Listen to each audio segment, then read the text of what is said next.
You have moments in your life where you sort of feels a bit like a dream. I guess this is one of these moments for me. So standing next to you fishing when I've watched you do it so many times on the telly. This is quite surreal. I appreciate your time, mate. It's all right. Do you know, I mean, fishing for me is kind of my road to Damascus. You know, you lead a busy life, you got a lot of chatter in your head, and sometimes you have a few problems in your life, and I think one of the solutions to many problems in life, be it work or money, football, is to go fishing. And the bigger the problem, especially with Newcastle United, you go fishing for a long time. Do you know what I mean? How much of your thoughts are dominated by the team in black and white when you're out here on the river?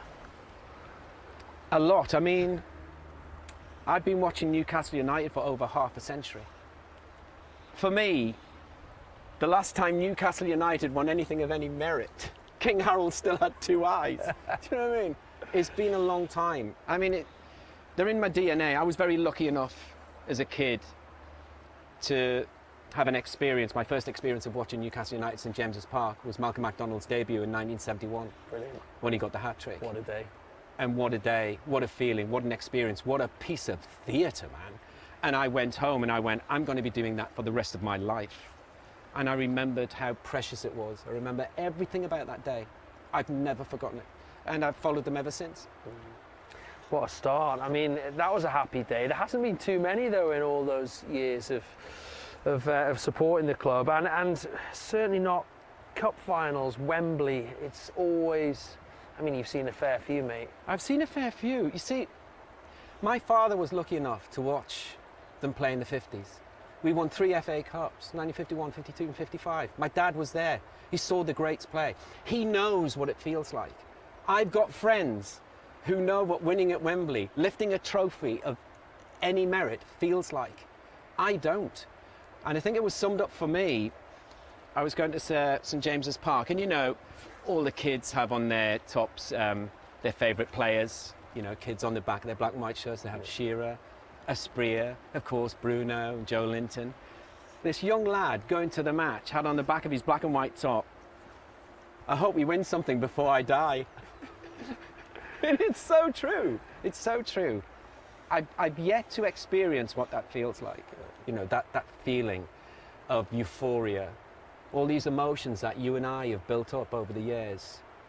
You know, if we win, they will be unleashed. Yeah. And so, you know, we won't have to watch Newcastle United lift a trophy in black and white. You know, no pun intended, but that was the last time I've seen them. When we watched them, it's in black and white, you know. You sometimes feel like if they could get one, it would sort of unlock the door to more. In the back of my mind, like you, it's been such a, well, it's a lifetime of never seeing them win anything. You think, if they could just get one, you know, this Carabao Cup, it might just unlock the door to so much more success. I mean, there's so much hinging on it from a Newcastle point of view. I agree. I mean, what it would mean to the city, of course, what it would mean to the culture, what it would mean to the likes of you and me, to my generation, but also what it would mean to the players. They've got a chance to be etched in club history. What it would mean to them, what they have done for the area. And you know, I don't know what your go-to is when you're feeling down on TV.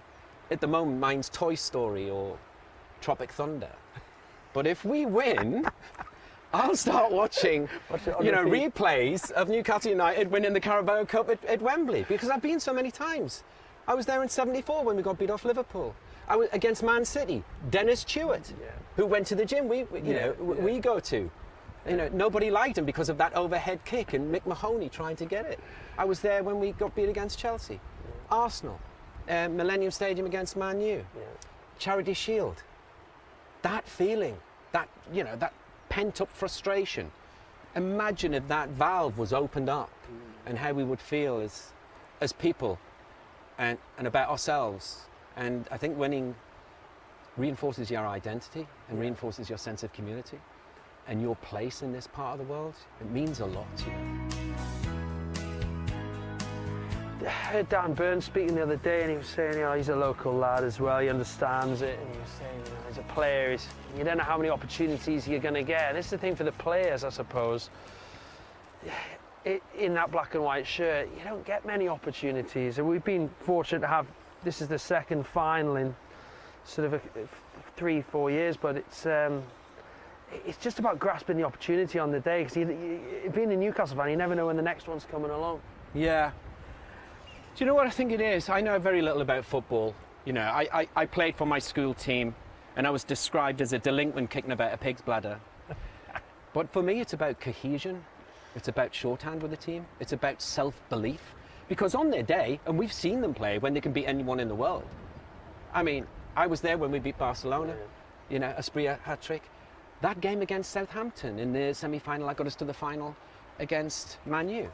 That first half hour, no one could touch us. No one could lay a glove on us. We just need that self-belief for 90 minutes. And, you know, we need the fans to be the extra player. Because as soon as we instill fear in the fans, I think it transitions to the players. Do you know what I mean? So everybody just needs to be on side.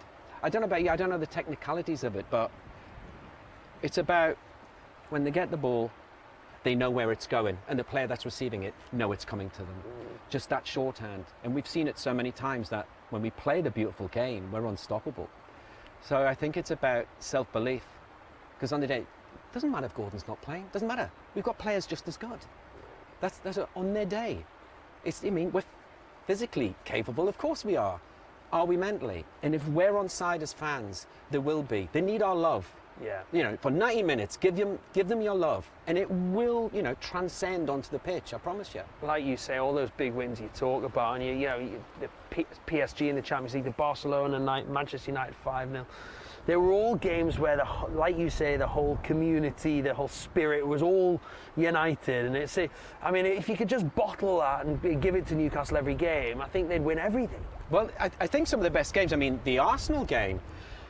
That first goal that was disallowed, I had an adrenaline overload. That's the most I've ever celebrated a goal ever. Seriously, I don't know what it was. I went, we're going to do it. Because we were brilliant. And Isak, just doing that, and he's just doing that. Self-belief. Yeah. We're good enough. No fear. That's what the players have got to have. No fear. Self-belief. You're going, I know I can do this. And I know you'll help me, you know, achieve that goal. That's what it is. It's just about that confidence. And if Isak doesn't have the fear, and if he's playing, if Bruno, Tonali, and Joe Linton don't have the fear, if the back four don't have the fear, the fans won't have the fear, and then we can take them on. I mean, we recently saw Liverpool against PSG. If it hadn't been for Alisson, they would have been battered. Yeah. But they defended well, and they knew they were going to get the chance. Self-belief, man.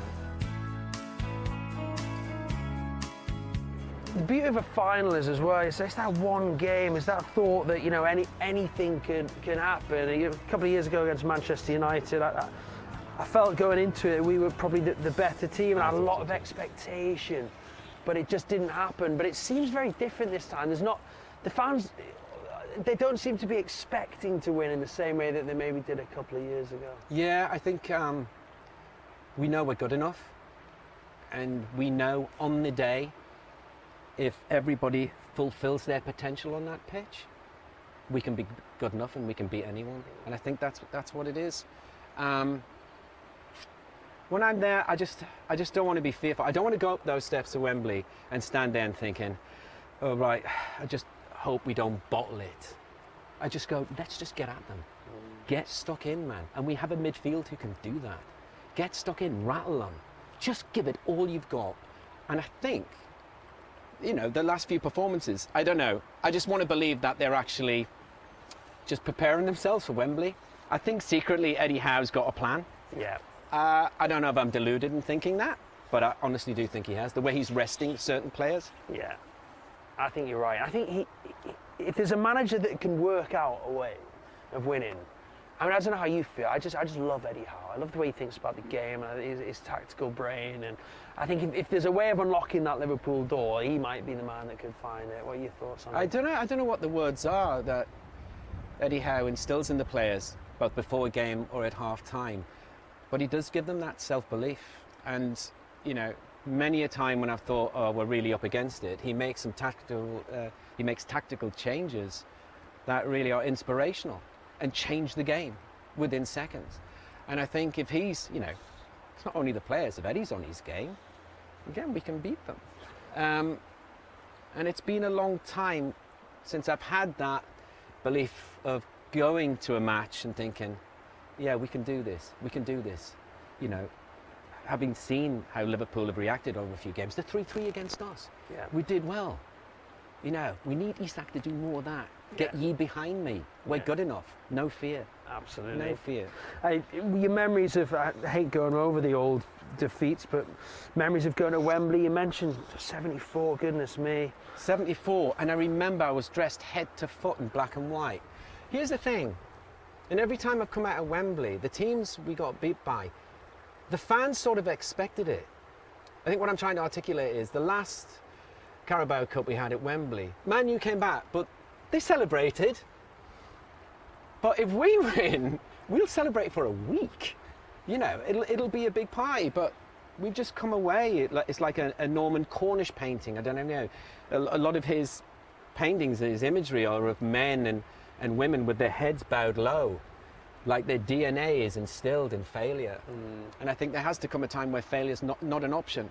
And I think Eddie will not only be good on his tactics, but I think he'll explain to the players what this will mean to us as an area, as a culture, as a people, as a place, what it will mean. And it's something we can cherish and remember for the rest of our lives, and remind us, you and I and everybody like us, why we love this club so much. Because I tell you what, if we win, all those emotions that we've had, that we've built up, not over the years, over the decades, will be unleashed. Yeah. Do you know what I mean? And I think that, like you said before, that will ignite maybe future success.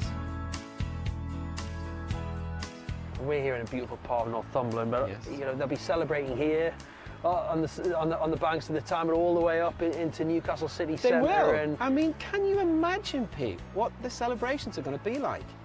See, my dad, I can't remember it. My dad took me to the Fairs Cup celebration in '69. I can't remember it. That's the problem. I don't know what that feeling's like. You know, when Joe Harvey was lifting the trophy, I don't know what it was like.